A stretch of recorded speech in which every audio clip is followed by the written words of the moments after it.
అందరికీ నమస్కారం. ప్రజాస్వామ్య వ్యవస్థలో డాక్టర్ బిఆర్ అంబేద్కర్ గారు రాసిన రాజ్యాంగాన్ని, ప్రజాస్వామ్యాన్ని, ఎన్నికల ప్రక్రియని పెద్దిరెడ్డి రామచంద్రారెడ్డి గారు అపహాస్యం చేసినంతగా బహుశా రాష్ట్రంలో ఏ రాజకీయ పార్టీ, ఏ రాజకీయ నాయకుడు చేయలేదు. రామచంద్రారెడ్డి గారు తన రాజకీయ జీవితం అంతా అక్రమాల ద్వారా, దౌర్జన్యాల ద్వారా, అరాచకాల ద్వారా, ప్రతిపక్ష పార్టీలు నాయకులతో చీకటి రాజకీయ ఒప్పందాల ద్వారా గెలవాలనుకున్నారు తప్ప ఏనాడు ప్రజాబలంతో గెలవలేదనేది పొంగనూరు నియోజకవర్గ ప్రజలకు తెలుసు, చిత్తూరు జిల్లా ప్రజలకు తెలుసు. ముఖ్యంగా 2019లో వైఎస్ఆర్ కాంగ్రెస్ పార్టీ అధికారంలోకి వచ్చిన తర్వాత జరిగిన స్థానిక సంస్థల ఎన్నికల్లో తనకు ప్రజాబలం లేదని తెలిసి అధికారాన్ని, పోలీసుల్ని ఉపయోగించుకొని ఏ విధంగా ఆనాడు ప్రతిపక్షాలను కనీసం నామినేషన్ కూడా వెయ్యనివ్వకుండా అడ్డుకొని అరాచకాలు చేసి అక్రమంగా గెలిచారో రాష్ట్రం మొత్తం తెలుసు.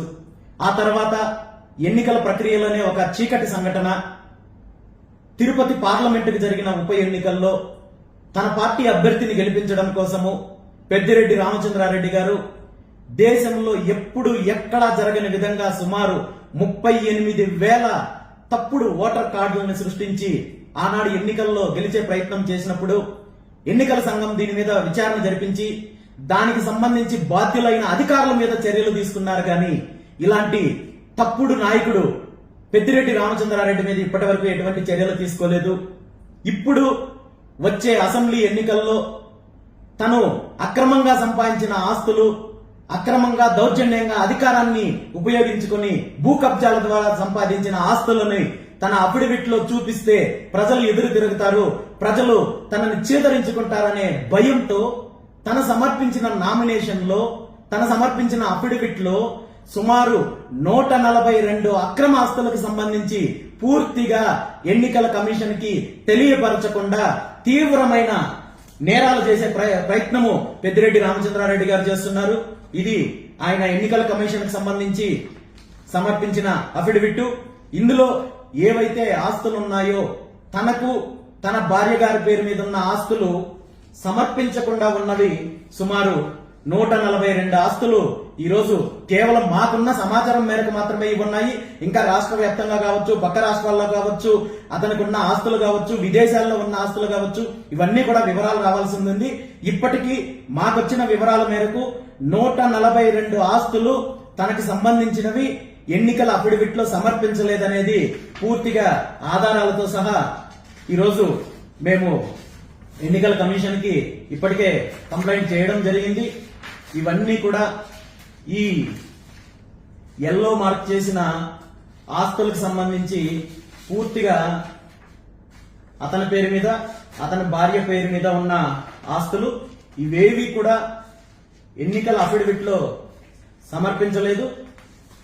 ఇవన్నీ కూడా సుమారు 142 ఆస్తులు ఉన్నాయి. ఇంకా చాలా ఆస్తులు, చూపించిన ఆస్తులు చాలా ఉన్నాయి.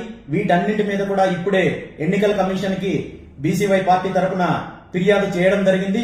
ఖచ్చితంగా ఎన్నికల కమిషన్ దీని మీద విచారణ జరిపి ఇలాంటి అరాచక శక్తులు ఎన్నికల్లో పోటీ చేయకుండా పెద్దిరెడ్డి రామచంద్రారెడ్డిని వెంటనే అనర్హుడిగా ప్రకటించి ప్రజాస్వామ్యాన్ని కాపాడాలని చెప్పి ఈ సందర్భంగా తెలియజేస్తూ, రాబోయే రోజుల్లో దీని మీద అవసరం అనుకుంటే హైకోర్టుకి, సుప్రీంకోర్టుకైనా వెళ్లడానికి సిద్ధంగా ఉన్నాను.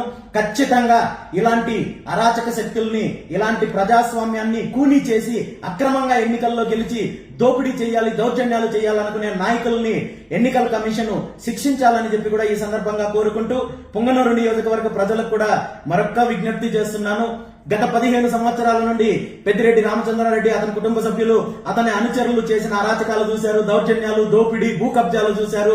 వీటన్నింటికి అంతం పలకాలంటే వీటి వెనకున్న చీకటి రాజకీయ కోణాలు, చీకటి రాజకీయ ఒప్పందాలన్నింటినీ కూడా బద్దలు కొట్టి పొంగనూరు నియోజకవర్గ ప్రజలు చెరుకు రైతు గుర్తుకు ఓటు వేసి ఒక కొత్త చరిత్రకు నాంది పలుకుతారని చెప్పి మీ బిడ్డగా, మీ కుటుంబ సభ్యుడిగా గత 5 సంవత్సరాల నుండి నియోజకవర్గంలో మార్పు కోసము, అభివృద్ధి కోసము, ఇతని దౌర్జన్యాల మీద పోరాటం చేస్తున్న నన్ను ఆదరించి ఒక్క అవకాశం నాకిస్తే పొంగనూరు నియోజకవర్గ అభివృద్ధితో పాటు మీ పిల్లల భవిష్యత్తుకు నేను బాధ్యత తీసుకుంటాను. రైతులకు మంచి చేసే బాధ్యత నేను తీసుకుంటాను. నియోజకవర్గంలో రైతులు, మహిళలు, ఉద్యోగులు, వ్యాపారస్తులు ప్రతి ఒక్కరికి నేను అండగా ఉండి అన్ని రకాలుగా అభివృద్ధి చేస్తానని చెప్పి సందర్భంగా మాటిస్తున్నాను. Thank you.